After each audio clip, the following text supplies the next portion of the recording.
All right, welcome back, real estate business builders. This is going to be maybe a conversation that you didn't see coming, but really when I met Todd, this kind of hit me in a way because as a business builder, having been in real estate since 2007, I got married in 2006. I went head first into real estate, worked way too many hours. I wasn't present as a dad. I certainly didn't know what I was doing as a husband.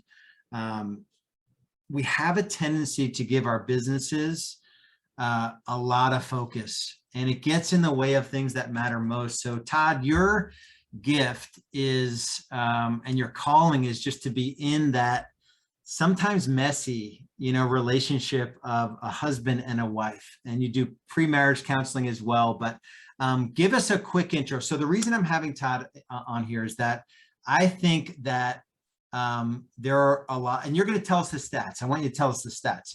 It's like 50% are divorced, and then it's like 99.9% are unhappy. So it's like yeah. Well, I mean, we've all heard the statistics that 50% of marriages end up in divorce, ticks up a little bit higher to 60% on second marriages. But what's staggering is that 20 to 30% of those that stay in their marriage are unhappy in their marriage, and that's what breaks my heart, and that's what I'm passionate about. Yeah. So tell us a little bit about your background, because you have a background in business, in ministry, and most recently, like you formally launched and kind of stepped out in faith into starting your pastoral services business. But tell us a little bit about your background, only a minute or two, because I want to get into the framework that you teach and all the good stuff. Yeah, sure. Absolutely. So my background predominantly was business management, business ownership. I was in the restaurant industry for about 15 years or so, and did exceptionally well. Managed multiple restaurants, hundreds of employees, millions of dollars in budget.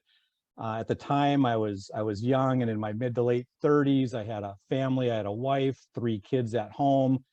Essentially, my wife kind of became a single mom to a great degree because the restaurant industry was such a grind, took so much of my time. And through that all, we just kind of found a way to create a thriving, successful marriage that carried us through, that phase of life when life is crazy and busy. And from the restaurant business, I ended up in full-time pastoral ministry. I was on staff at a local church from 2003 till 2013. Kind of felt a calling to move out of that particular part of my life and went back into the marketplace, worked for a construction company for 6 years. And now I just launched Agape Pastoral Services because I feel like I've got to finish my time here on earth in a capacity where I can make as big of a difference as possible, create a lasting legacy, not only in my life, but in the lives of other people. And that's what I'm here to do now. Man, there's probably a whole podcast episode on that last sentence that you just said. We're going to have to park that one. Yeah. Maybe have you on for like part 2 of this. So let's focus. I want to focus on the framework. When we did our pre-call, you kind of unpacked this 4 cornerstones of a successful sort of healthy marriage. Mm-hmm. So let's unpack those a little bit, and then I can kind of ask questions as we go. Yeah, sure. So let me kind of just tell you what they are. I'll go through all 4. The first one is called the power of our choices. The second one is our core roles and responsibilities as husbands and wives within our marriages, communication and conflict resolution, and then creating a divine marriage. And now I realize that, that God is at the center of my marriage with my wife, and not all people will resonate and connect with a faith like mine.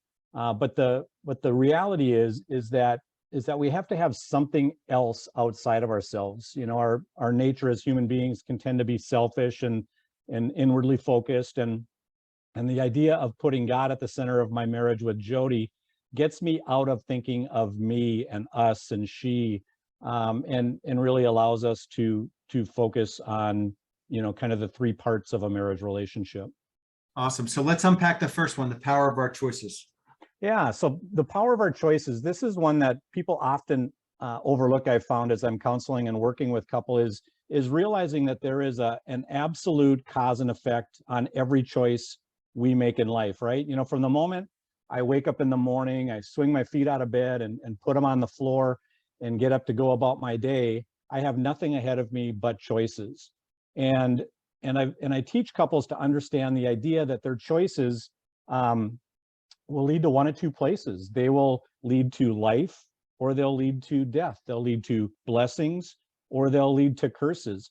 You know, when I wake up in the morning, I can choose to treat my wife lovingly, tenderly, in a caring type of a way, or I can choose to be harsh and critical and just not good to her. That's a choice that I have to make every single day. So that's one of the things that I really drill down on and focus on with couples out of the gates, is that our choices matter. They have all shaped who we are to this day. Yeah. So let me ask a question about that. So there have been times, a friend of mine, definitely not me. There have been times where the business gets the best of us and we are overwhelmed and, you know, working too much. We're stressed out and we're taking on all the drama and all these whatever, right? If you're doing restaurants and you have 100 people, or where like it takes everything I am in me not to kick the dog when I come home. Yeah. You know, so my first reaction when I come home at the end of the day is to want to isolate, or I'm not a sports guy, but guys, you know, numb out by watching like Sports Center or having a beer or, you know, whatever the things are. So what advice do you give in those situations where they're already in that rut of like either one is like overworked or stressed? Yeah, for sure. That's a great question, because I certainly lived through that myself when I was in the restaurant industry. And, you know, I guess at the end of the day, in its most simplistic form, it comes down to me having to really give it some thoughtful consideration and just kind of meditate on the idea of what is it going to look like from the moment I walk through the door at my home, and not just take for granted that it's going to just all come together and work together the way it should, because my mind is racing in a million and one different directions, and I'm thinking about this, that, and the other related to my work and my job and my performance and all of the other stresses in life. And then I have to make that conscious choice. I have to choose to walk through that door and park my professional stuff in the garage with my car, and then treat my wife the way she deserves and needs to be treated, to treat my kids the way they deserve and need to be treated. And so it's this conscious choice. You have to be very methodical and thoughtful. And, you know, anybody that is in business understands the importance of to-do lists and priority lists and prioritizing A through Z. And, you know, your marriage, your family are no different. You know, where are they in your priority list? And what are you going to be willing to check at the door to make sure that you can give your family the time and attention that they need? Yeah, it's really good. One thing, and maybe I'll get your comment on it. I've been married for, and this is not, I'm not going to ask you to enter into a therapy session with me. What I found, I think it was probably, so we just celebrated 16 years, and I bet you it was half of that, like a full 8 years where it literally was like my mindset was 50-50 tit for tat, where I always had this sense of like, well, I'm doing more than you, or like I did this, you should do this, or, and it did not lead to any sort of peace or oneness, or it didn't lead us closer together. As the leader of the household, I made the decision, and this has really served me, and I fail every day, but I made the decision to give 100% of the time. I love it. And I don't know where, I don't think I came up with it, although I've adopted it as my own. Yeah. But talk about that, where you see marriages where like they're each kind of like tit for tat on stuff, where how do you resolve that kind of dynamic? Yeah, no, that is outstanding. You know, and I'm going to take us into the Bible here briefly. And again, I realize that some out there might not connect with this, and that's okay. But what's fun is that there's over 200 sayings that we've adopted in culture that are biblical. I mean, so everything seems to tie back to the Bible in one way, shape, or form anyways. But these biblical truths that I teach and work with my clients on, they're practical. They're real world. They work when the rubber meets the road on Monday morning, right? And so the Bible teaches us that the type of love that we are called and commanded to demonstrate towards our spouse is an agape form of love. And an agape form of love is sacrificial. And it's this idea that if I want the best for my marriage, if I want the best for Jody, who is my wife, I need to be willing to sacrifice myself for the sake and the betterment of her. I need to sacrifice my wants, needs, and desires for the sake of her wants, needs, and desires. And I love that you said that you had this shift where you shifted to giving 100% of yourself. I did the premarital counseling for a professional basketball player about 10 years ago, and he was having a difficult time understanding the idea of what it looked like to give 100%, because that's what I was talking to him about. And I said, let me tell it to you this way. When you're on a basketball court, there are 5 of you, correct? And he said, yep, that's right. And I said, all right, so when all 5 of you are out there, how good of a team do you think you would be if you only gave 20% effort, each of you? And he said, well, we'd be terrible. And I said, well, that's the exact same concept for marriage, right? You know, I said, when you go out on the basketball court, you leave it all on the court. You give 100+% of yourself in every attempt to have your team come out with a victory at the end of that game. And I said, our marriage is no different. Our marriage has to have a commitment by both people, the husband and the wife, to come into the game with 100% effort. And then when that happens consistently, a beautiful, thriving, till death do us part marriage really bubbles up and comes out of that. Yeah, it's a good visual too. It's like the best teams, you know, they have each other's back too. Yeah.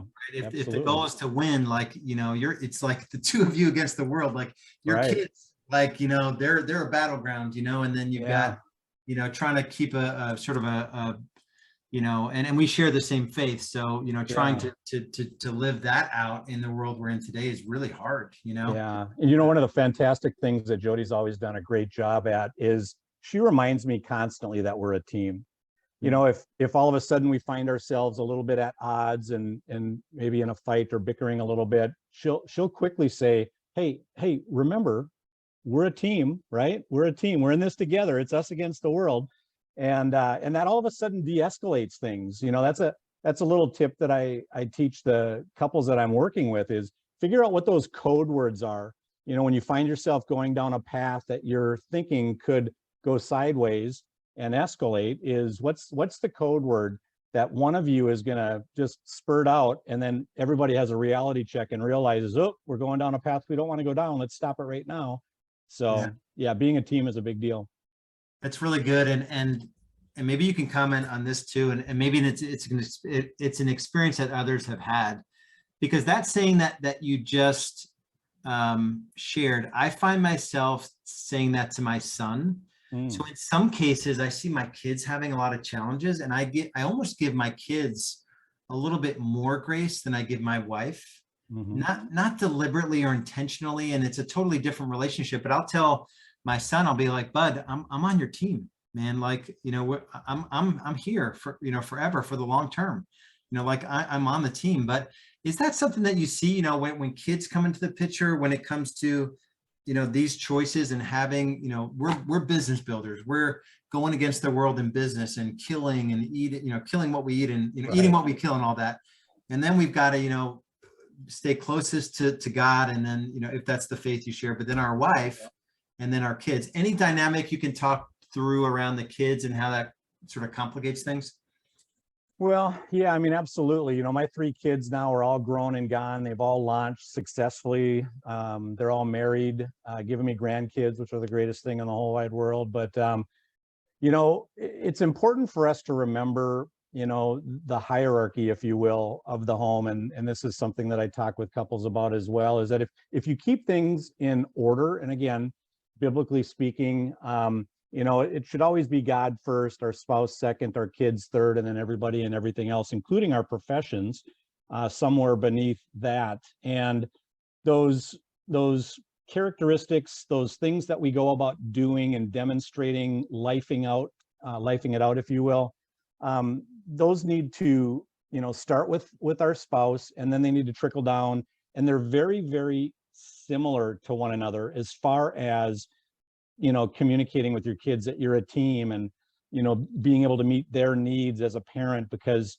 you know, males, females, we all have what I call God-given needs that is super important to make sure that they're being fed. And whether they're a spouse or a kid, it's critical to make sure that we are feeding those needs properly and in a healthy, constructive way.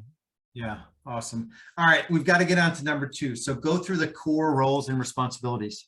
Yeah. So again, this goes back to the Bible and God's word, but out of Ephesians chapter 5, we see basically the 2 primary principles. And the interesting thing about that passage of scripture is that it communicates what we are to do, not because we're to do it, but because it's to fill a need of our spouse. And so at the end of the day, again, this is as practical as it is biblical. And if someone who does not share my and your particular faith, would just grab a hold of the tactical, practical aspects of it, they could walk away from this time learning something that they could begin applying immediately in their marriages. And so for the wife, the single number one greatest need that any woman needs, and I've seriously talked to hundreds of women over the years, and I can tell you that unequivocally, whether it doesn't matter what age they are, it doesn't matter for what part of the country they're from, it doesn't matter what their religious background is, faith, no faith, whatever, every woman has a primary need to be sacrificially loved. That it goes back to that agape, that Greek word, agape, again. And what does that mean practically? The single greatest need a woman has is to be listened to. There was a study my wife and I have done years ago, and the woman who was teaching this course talked about interviewing hundreds of women all over the country, and she would ask them to answer this question: I wish my husbands would love me by, and then they were to fill in the blank. And then she said, I did this for about a year or 2 and collected the answers. And what was bizarre was that no matter where I was or who it was that I was talking to, they all answered the question the same exact way. So it got redundant. I stopped doing it. And she developed what she calls her top 20 list of a woman and how a husband can sacrificially love his wife in these ways. And the number one response was listening to me. I wish my husband would love me by listening to me. And I won't, for the sake of time, go through the other 19, but maybe we could even put a link in the comments area below where they can grab this PDF document and see what those other 19 needs are. But because, as human beings, we're inherently selfish, it takes every bit of power within me to sacrifice myself for listening to Jody, or for doing those other 19 things for Jody. And so that's hands down for women what their greatest needs are. And I'm on the hook as a man to meeting those needs in the context of my marriage. Otherwise, scary thing is she may start looking for those needs elsewhere. Not necessarily that she's going to have an affair, but maybe she gets those needs at work met because she's not getting them met at home. Maybe she gets them met by her neighbors or other parents at kids' sporting events, or whatever the case is. A need that should be exclusively met by me is now getting met by other people. And now let's flip it real quick. Let's take a look at the husband. Comes out of the same section of scripture, Ephesians chapter 5, verses roughly 22 through 32. And what it talks about there is, let the wife see to it that she respects, honors, and reverences her husband. So the single greatest need that you and I have as men is to be respected, to be reverenced, to be honored. And these aren't things that we chose to want to need. They were inherently wired into us by our Creator, in my personal opinion. And so again, if my need for respect, honor, reverence are not being met, I'm going to tend to look for that elsewhere. And this is especially prominent for men in the workplace, right? If I've got employees, which I've had, over my entire professional career, I can get my need for respect, honor, and reverence met very easily by my employees, my staff, my team, praising me, complimenting me. Hey, Todd, job well done. My boss, my peers. That need can be met in the workplace pretty easily, but it's ultimately designed to be met by our wives. Yeah, that's really powerful. Yeah, it makes me think of the resource Love and Respect. It's a book, and I don't know if you've Yeah. Oh yeah. Yep. Fantastic. Really, really good. Awesome. Yeah, and the word I have for, I mean, I'm a guy, so I can relate to the wife part, but there are women that are hard chargers in business that need to do Oh, this. sure. And so um, when we are wired, for this unnatural growth in business, which is sort of, has been my challenge, we tend to we think the stuff that we're worried about and we're stressed about is more important than anything else. And even when we're physically somewhere, we're racing in our head about the real estate deal that's happening, or the issue with our team member, or how we're going to grow the business faster, or whatever. So any advice for, I've heard it said, when your wife starts talking, you physically turn to your wife, you are present and locked Yeah. in. Any Yeah. sort of quick hacks, for Absolutely. Yeah, that's a great point. And there's a statistic I just recently read that said that if a conversation takes longer than 2 minutes, as far as you trying to communicate a point, within 2 minutes, the other person's attention span is going to drop by 30%.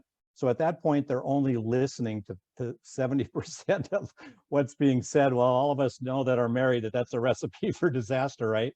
And so, what we've got to consider is something that I call, there's a difference between listening and hearing.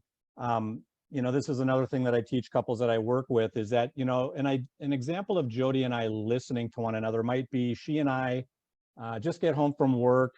I might have picked up the mail at the mailbox. I'm thumbing through mail, opening up the mail. She might be preparing dinner that evening for the two of us. And we're listening to each other. We're talking about each other's day, what we're going to do the rest of the evening. And, maybe we're really hearing 30% or 70% of it, and it kind of goes in one ear and out the other with some of it. But if all of a sudden the conversation shifts, and all of a sudden maybe we're talking about an argument we had the day before, she or I need to be aware enough to catch that and say, hey, we need to shift gears here. We need to shift into a hearing mode, not just a listening mode. And that means let's turn off our cell phones. Let's turn off the television in the background. Let's go sit down in the living room on the couch and look each other eye to eye, so that we can see what's really behind our eyes in each of our cases, and really try to hear one another. And then maybe stepping it up to what I would call active listening, right? It's the idea of repeating back to them what I believe they just heard, because there's a Dennis Prager quote that I heard one time that I just loved. And he said, I prefer clarity to agreement. That is such a powerful statement, because 90% of arguments and conflict in marriage are a result of poor assumptions, misunderstandings. They're just not grabbing a hold of all of the truth. So active listening allows you to get to the point of clarity. I mean, we can agree to disagree at the end of the day, but let's make sure there's clarity, so that we both know with complete certainty that what we're doing here is right and accurate. Awesome. All right. So part 3 of the framework is communication and conflict resolution. So unpack that for us. Yeah. So, I mean, the idea here is with communication, one of the keys to communication is listening a lot more than we're talking. As human beings, we've got this incessant need to talk, to get everything out of our head and out of our mouth, to get the last word in, to debate our point, to argue our point. And all of us, I'm sure, can relate to the idea that doesn't go well very often. And so what I'll share with clients is, I said, let me give you this illustration. So I remember when my oldest daughter, Olivia, was 16 years old, as any teenage girl can only do, is she's just she and I found ourselves in this argument. I remember it clear as yesterday. We're standing in our living room, we're fighting about something, and things were escalating, and I knew she was going to say something that she was going to regret, and she'd end up getting grounded or whatever the case might be. And I said, Olivia, I remember saying to her, shut up. I just was like, shut up. And I think it was the first time in my life I ever told her to shut up, and she stood back, her eyes got like this big. And I said, Olivia, all that stuff going on in that pretty little head of yours does not have to come out of your mouth. And it was this idea that she just had to say everything that was going on in her head. And I've counseled enough couples to know that communication and conflict resolution, generally speaking, are the top two things that are causing that marriage to struggle. And when I dig deeper with couples, there's far more talking, arguing, getting my point across, debating, and getting out of my head what I need to get out of my head than listening. I in a funny, lighthearted way, I'll tell couples, hey, listen, God gave us 2 ears and 1 mouth for a reason, right? We got to do far more listening in our marriages, in any relationship for that matter, whether we're employers or our friends or other family, but we got to listen more than we talk, because our tongue will get us in trouble more times than not if we're not careful. Yeah. So what I tend to do this, and it's, where do you think it comes from? Where it is this sort of need to be right or get the last word in, and it literally achieves the last thing you would want in your marriage, right? It just pushes your wife away from you, and nothing good comes from it. But why do you think we do that? I think we do that more times than not because we lack clarity, because I don't really understand Jody's feelings, the emotions behind her actions, the emotions behind what it is that's gotten us to that point, or vice versa. It could be my feelings. And so that's where we need to really focus on gaining clarity, because once we gain clarity, then we'll no longer feel the need to defend, argue, debate, or whatever. Clarity it takes the cloud away. It takes the mystery away of why are we fighting like this? Why do we always seem to be bickering and going after one another when we're a team? And it shouldn't be the case. And so clarity, I think, is always to be the number one goal in communication if you hope to ever be able to resolve it in a healthy, constructive manner. Awesome. All right. So the fourth part of the framework here is, and again, this one's pretty sort of in your face, God being the center of our marriage. But, unpack this one. Surely you can unpack this one from that perspective, but also, from the perspective of, like, you guys have to be living out your marriage for something greater than our selfish needs. But so dig into that one for us. Yeah, no, that's a good one. And again, if it's because I'm a follower of Christ that I have this belief and this core cornerstone, but it goes beyond that. It goes back to the idea that we are inherently selfish. There's got to be something bigger than me. There's got to be something else to get the focus and the attention off of me, so that I can set me aside and that I can look more objectively at whatever it is, that I'm wanting out of my marriage. And so for Jody and I personally, that's God. He's at the center of our marriage. We both are on parallel paths.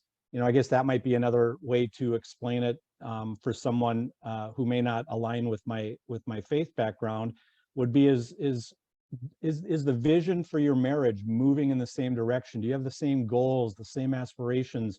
Are you rowing the boat in the same direction, so to speak? Because Jody and I, because God is at the center of our marriage, we're both ascending, and we are both working our way towards one common goal with one common vision and mission for our marriage relationship. So I guess that might be the best and easiest way to describe it. At the end of the day, it really comes down to unity, to being a team, recognizing enemies of peace within our marriage relationship. There's things that can attack my marriage. My profession was one of those for a long time because of the demands of working 60, 70, 80 hours a week in the restaurant industry. That was an enemy of peace, that Jody and I know who our enemy is. It's an enemy of peace, my time that I'm devoting to my work, and us agreeing on, because we have a similar vision for our marriage, for our family, and where we're going and wanting to be, that we would then work together at paring that back and bringing balance. So many of us as business owners and entrepreneurs live on the edge. We live on the edge in so many areas of our lives, and it takes very little. It takes just a whisper of a blow of air to push us over the edge. And now we're going down to a deep, dark spot that none of us wants to be at. So how do we pull ourselves in from that edge and get some margin back in our lives? And so those are all bits and pieces of what it looks like of creating a divine marriage, is finding those balances. Awesome. I'm on my third page of notes here, so it's really, really good. Last question I'll have for you, and then we'll break. So go into that a little bit more. You talk about having margin in your life, and I think that's the number one thing. And this is just total practical and tactical. It just happens to, be biblical, that if you give anything too much focus, that thing becomes the idol, right? And then other things suffer for that. So talk about maybe practically, what have you seen hard charging husband or hard charging, I'm sure you've had hard charging wives, that you've had to coach, for sure. You've had to coach through this. What's the practical, tactical advice when you're working 70, 80 hours a week and there is no margin, there is no energy, there is no, like you said, you're running at 110% and you don't have the extra, margin to be able to give to the things that matter most. How do you coach people when that's the issue?